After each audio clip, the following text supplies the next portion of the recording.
Alright, welcome to Chapter 9, Section 2, called Similar Polygons. This is for Integrated Math 2, or IM2. I am using some of the videos from previous videos. I kind of pieced it together.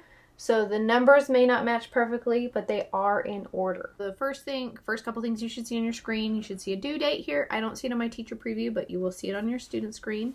The second thing is the number of attempts. You always have unlimited attempts on your homework, tests, and quizzes. The number of questions just lets you know how many questions there are on this particular assignment. Grading policy is best score, so whichever attempt is the best one is the one you keep. Partial credit is enabled, so if you answer 1 to 4 questions correctly, you get credit for 1 question, or however many you've answered correctly. Please remember, once you start your homework, you must finish it before you can work on anything else. So what that means is once I click Start here, in the bottom right corner, I will see the Submit Assignment button. I don't see it on my teacher preview, but you will see it on your student side. So 2 big reasons you want to click that button. Number 1, before you leave the screen, you have to click this button. So you don't want to close the screen, you don't want to close your computer. Number 1, it will stop the system from locking you out of all of your other assignments, just like that first screen tells you. If you just close your screen or close this tab, it's going to assume you want to leave this attempt open. Remember, you have unlimited attempts. There's no reason to leave this attempt open. So as long as you have green check marks, if you've answered some of these questions, it's not going to make you start over. You start off exactly where you left off. Make sure you have a green check mark. If you've started to answer but haven't finished, it doesn't save that. The other big thing that it does is it affects the grade book when you click Submit Assignment. So until you click that button, your account's basically paused. We can't even see what you've been working on. So good habit, always, always, always click that button when you're done for that moment. You can come back and, pick up where you left off. On the side here, you see explanation, example, and message center. So explanation tells you you're going to lose your question attempt because it's going to give you the answer to this question. So it's not going to give you the answer and then let you, come type the answer in. That's not how this works. For example, it's going to give you something very similar to what you're looking at. So we have 4 figures here. We're going to decide if they're congruent or similar. So it walks you through how to decide that. You can close this, open another example. That does not, give you any kind of penalty at all. You can look at examples as many times as you want. You can also message your teacher directly from the screen so that we can kind of see where to come help you. All right, so on this one, just like I said on the example, which pairs of figures are congruent and which are similar? So we've been dealing with congruence for about a chapter and a half now. All of chapter 6 and, about 2 sections of chapter 7 here have been dealing with congruence.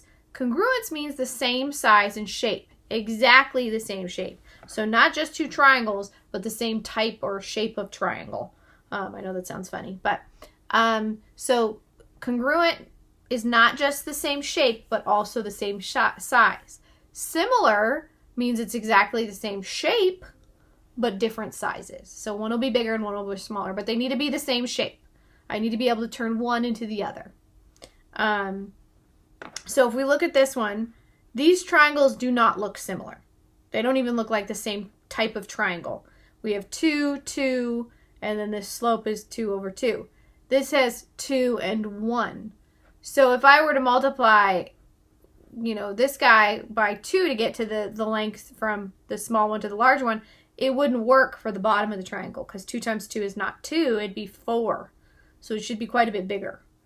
So this one is not congruent. They're not the same shape or the same size, and they're not similar because they're not the same shape.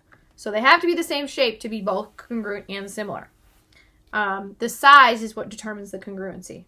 So these are both circles. We can definitely see that. So it doesn't matter the circles at all. As long as you see a circle, not an oval, but circles, they are both, they're similar.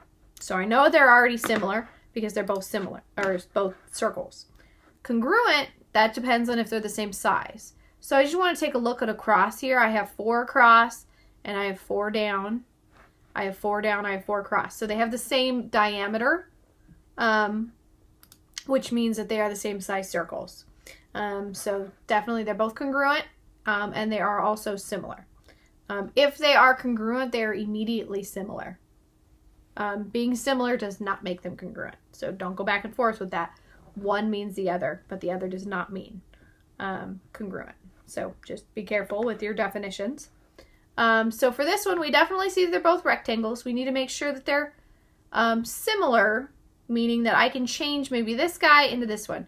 So I have 1, 2, 3, 1, 2, 3, 4, 5, 6. So if I wanted to change this length into this length, I'd have to multiply by 2. 3 times 2 gives me 6. So, and I can even kind of draw this out over here. So I have 3 tall, and I'd go 6 tall. So I have to multiply by 2 to get from 3 to 6. Now along the bottom I have 1 and I have 2. So I need to do the same thing in order for it to be considered similar. So if I'm multiplying by 2, if I have to multiply by 2 to get to this one, which I do. So this works and this works. I multiply by 2 for both lengths, for the width and the length. So they are congruent, or sorry, they are similar, but they're not congruent because they're different sizes. So this guy's obviously a little bigger than this one. So they're not congruent, but they are similar. So let's look at these little t guys. So we have this t like this. So for the bottom one, it's 1, 2. This is a length of 1, 1, and then across the top is 3. So what I want to do is make sure that this other t, and it doesn't have to match necessarily. I know this is very messy, but so I have 2, 1, 2, 3, 4. 1, 2, 1, 2, 1, 2, 3, 4, 5, 6. So what I want to do is make sure, am I multiplying by the same number each time? So if I want to go from 1 to 2, I would multiply by 2. And let's check, do all the other ones work? 2 times 2 is 4. Perfect. 1 times 2 is 2. And then again, 2. So those work. And then 3 times 2 is 6. So all of those changes map from one to the other. Once I know, okay, one of the sides I have to multiply by a number to get from one to the other, all of the sides need to be multiplied by that same number in order for it to be considered similar. Again, very obviously different sizes, so they are not congruent. All right. Go ahead and go to the next. 2 triangles below are similar. So remember, even in a similar triangle, congruent, the angles are congruent. And I think, do I have a triangle here? What I could do is go like this, because I can actually show you what I mean by this. So here I have this triangle, and I'm gonna try to lasso it real quick. Let's see if I can get this guy cut out here. Boom. Like that. And I'm going to copy paste. All right. So I made another triangle. So right now they are congruent. They're the exact size and shape. But what I can do with this program is I can enlarge it like this. But what I want to show you, the reason I'm doing this is I'm dilating this triangle. I haven't changed the shape though. I'm just making it bigger. Overall, all the sides are growing at the same rate. And if I take this and I try to line it back up, boom. Do you notice how those are the same down here? These angles, and I know that little thing is in my way. If I close it, then I can't edit this anymore. So I don't want to close it. But do you notice how those are the same? Now if I scooch this over, boom, look at that. This guy is now the same. And I can do the same thing for the top. Boom. Isn't that crazy? So I can also make this guy smaller, and it'll do the same thing. I can scooch this over and match. Match. And, oop, my stuff gets in my way. Match. So if you see that, I always thought that was kind of cool. That's definitely kind of different as far as that idea goes, because it doesn't seem like that would be true, but it is true. The angles don't change as you make an object bigger or smaller, as long as you're making all the sides bigger or smaller by the same factor. So you can't change the shape. It has to be the same shape, but you're just dilating it, meaning enlarging it or reducing it, just like you saw me do with that triangle. So if I'm looking at this one, it's the same idea. What I want to do is match up the corresponding angles. So G is 55. They have that filled in for me. E is 100 degrees. Again, they have that filled in for me. I need to know what F is, because I'm going to have to fill in all 3 of the other angles for the other triangle. So I want to make sure that I know which ones match. And I'm pretty sure I'm going to do this on here because it's kind of cool to see this too. Let me grab it when it saves over here. There we go. Okay. So we have these two guys here. So I'm going to try to do my lasso tool again and see if I can copy paste. Oh, it's going to cover stuff up though. I don't like that. But it does let me rotate a little bit here. I wonder, you know what? Hold on.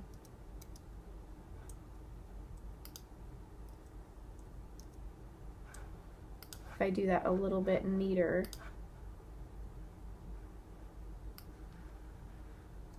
I still didn't do that very nicely. It's a little bit funkier to do. Paste, okay.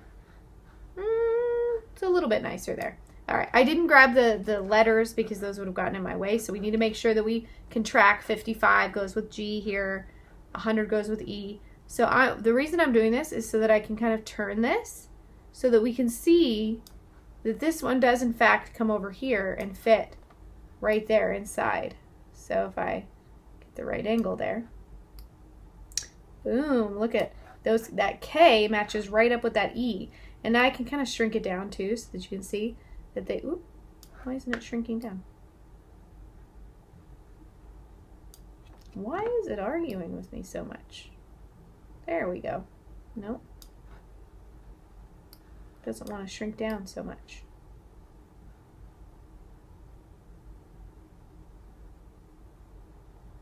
There we go. Now it's shrinking. I don't know why it was arguing.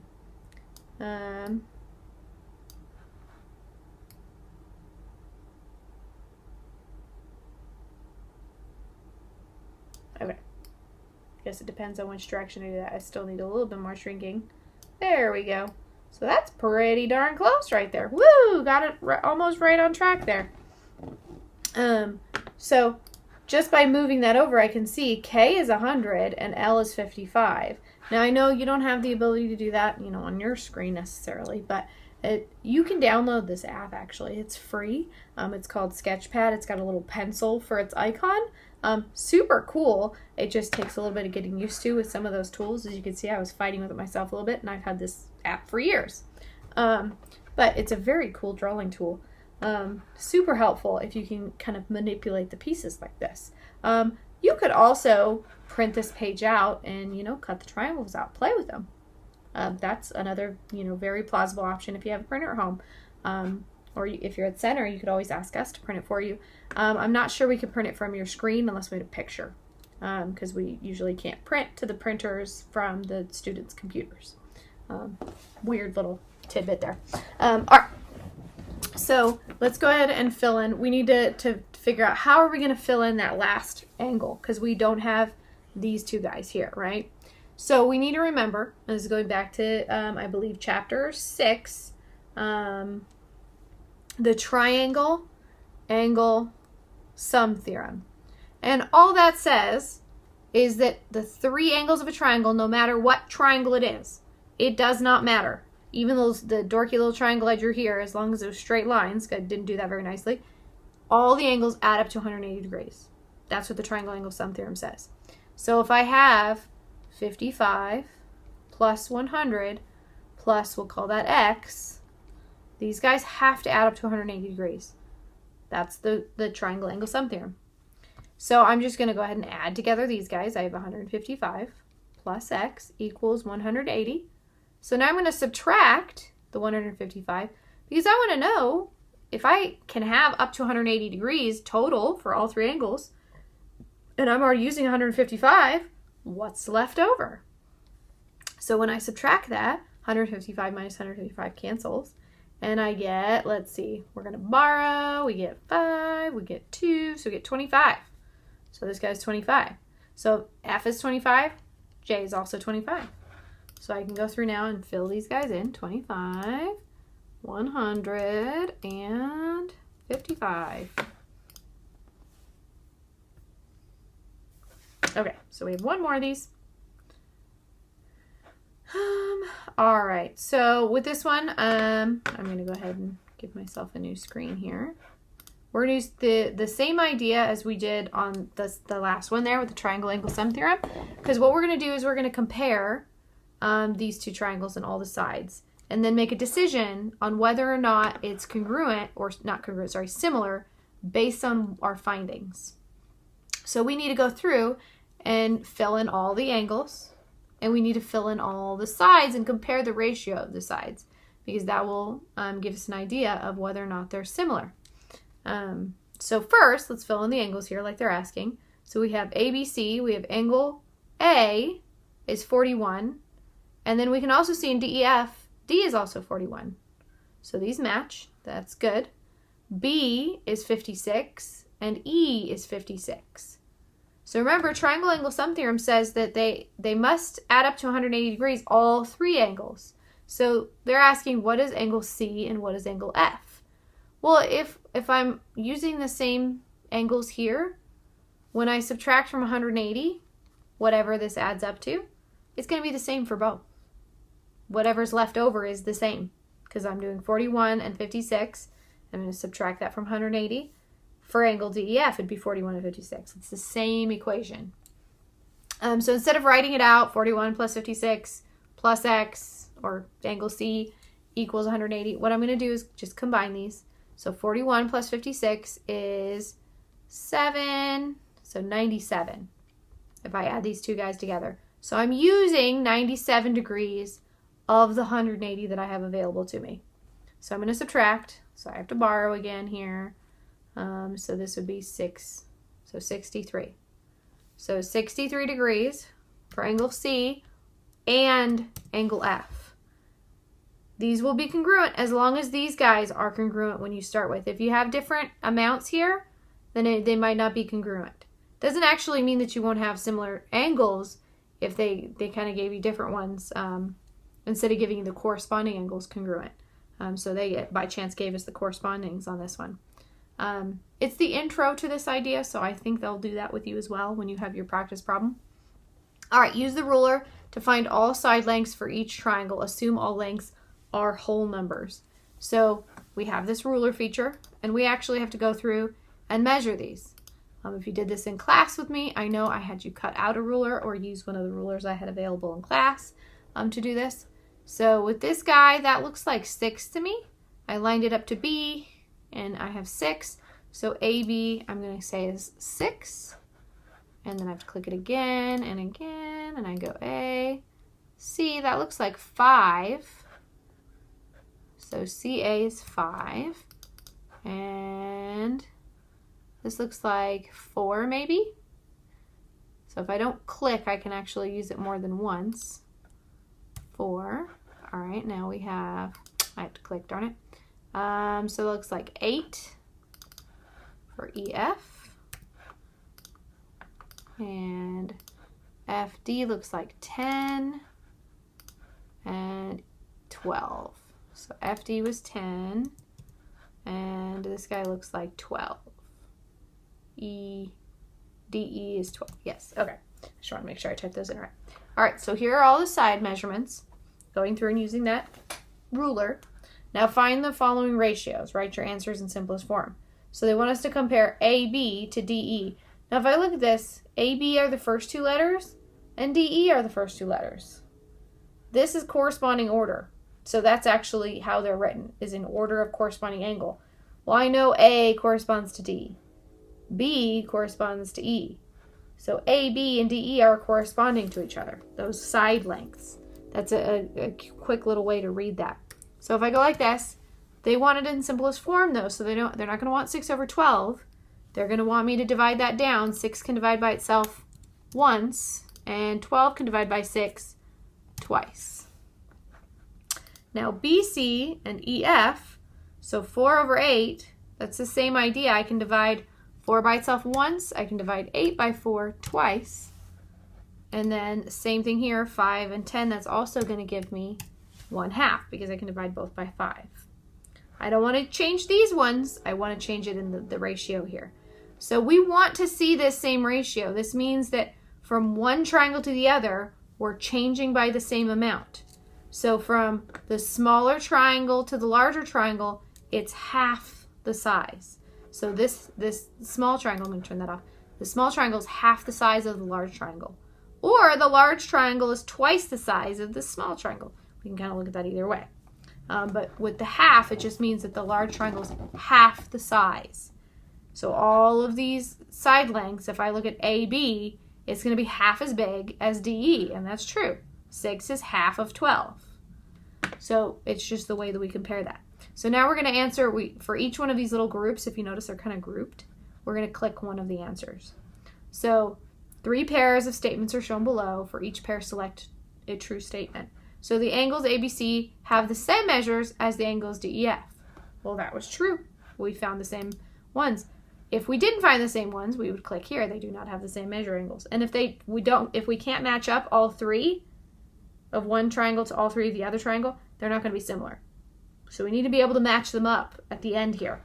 Whether or not they give us the corresponding to begin with, at the end we should be able to match 41 to 41, 56 to 56, 63 to 63. All right, the ratios of the corresponding side lengths are all equal to each other. Well, that was true. They're all 1/2. If they weren't equal to each other, then again, we would not have a similar triangle because it would mean that one side was increased or decreased by a different number.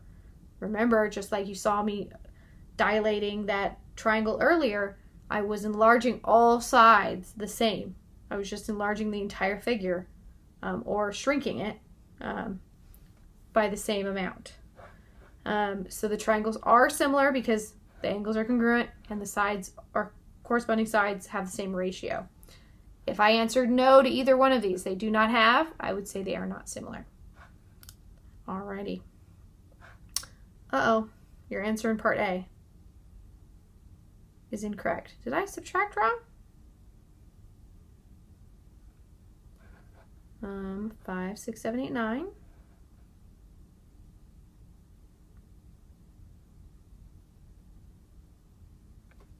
Oh, ha ha ha. This should be 83. I know how to subtract. 8. They're still congruent. I just subtracted wrong. Silly person that I am. All right, let's try that again.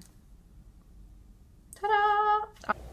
Okay, so the pentagons ABCD and PQRST are similar. So we know that they are the same shape. We don't have to worry about whether or not they're the same shape. And they do have corresponding sides. If they are similar, all we're doing is making one larger or smaller. That's all we're doing. So find the length of X. So here's X down here of ST. So we want to know what's this length here. So what we need to do is that same kind of thing that we did before, but with this one it's not quite as easy. So I'll grab this picture here so that you can see what I mean. Because with that first pair of triangles, we just kind of did that little mapping where we said, you know, oh, well, from here to here we divided by something. Well, to get from 4 to 5, that's not quite as easy. What do we multiply 4 by to get, or 5 by to get to 4? Or what do we divide 5 by to get to 4? So instead of using that method, what we're going to do is a scale factor. If I know, and I can even match up CD is in the middle here, RS is in the middle. So I know CD and RS are corresponding. And I can kind of see that from the shapes too. So I'm going to go CD over RS as my scale factor. So that's going to be 5 over 4. And I'm going to use this scale factor. We can actually divide this down and say 5 divided by 4 gives us 1.25. And they do give us a calculator to do this over here. So you can go 5 divided by 4, and that gives you 1.25. What that means is that to go from 5 to 4, I'm dividing by 1.25. So 5 divided by 4 equals 1.25. And if I go 5 divided by 1.25, I get 4. So this is just telling me what am I dividing by. You can also set up a proportion and use cross products on this one. Kind of just depends on preference here. But I can do the same thing here. So this is kind of the same idea we did with the mapping. We just need to look at the fraction first to find out what am I multiplying by, because it's not quite as obvious on this one. So I'm going to do the same thing. I'm going to divide by 1.25 to find x. So 4 divided by 1.25, and that gives me 3.2. So I can come over here and go 3.2 and check, and that works. You can also, like I said, you can set up a proportion using this scale factor, and then use it so that you'd end up with, so you have 5/4 equals, so 5/4 is the scale factor, and then you'd have 4, because it comes from the same one as 5, so on the top, and then over x, because that's corresponding to the 4 here, and we use cross products. And I'd have 5x equals 4 times 4, which is 16, and then divide by 5 on both sides, because I want x by itself. Well, if I check this, 16 divided by 5 gives me that 3.2. So I can also use cross products here. Kind of just depends on the property that you like to use. Okay, let's erase all that. Okay, so now we have a pair of similar figures as shown below. Note the figures are not drawn to scale. When they tell you that, they literally want you to not try to take out a ruler or anything to measure these things. They don't want you to try to kind of go around having to do the calculations in some way and use some measuring tool to do it, because they're not drawn to scale. We're just assuming they are in fact similar objects or similar figures. So the sides BC and DE are corresponding. So they gave us that already. We know they're corresponding to each other. And we can kind of see they're in the same pattern here, right? I can see this kind of funky corner here, that fifth side that's kind of cut off. So it doesn't really make a rectangle. It makes a pentagon, actually, because it's 5-sided. So use the information below to find BC in figure 1 and area in figure 2. So then if we go down here, we're shown the area of figure 1. We have 245 centimeters squared. The perimeter of figure 1 is 35 centimeters. And then they don't give us the length. That's what they want us to fill in for just this side. On figure 2, we don't know the area, but we do know the perimeter is 25 centimeters. And the length of DE is 5 centimeters. So on this one, what we want to understand is that not just the lengths are comparable when we're having corresponding or similar figures. The perimeters are corresponding. Perimeters are just the length all the way around. So that's just another length. So that one's definitely comparable, just like the length of a single corresponding side. The entire side perimeter all the way around should also be corresponding kind of to each other. Those are similar. They're multiplied by the same thing. So if we went BC to DE, we'd be dividing because we're going down. So the perimeter for figure 1 would be divided by the same thing as the side lengths. Ooh, excuse me. The area is also comparable from one similar figure to the other. So first, let's go ahead and look at what do we have on both. So on both of these, we have the perimeter. I have the perimeter 35. I have the perimeter figure 2 is 25. So I can go figure 1 and figure 2.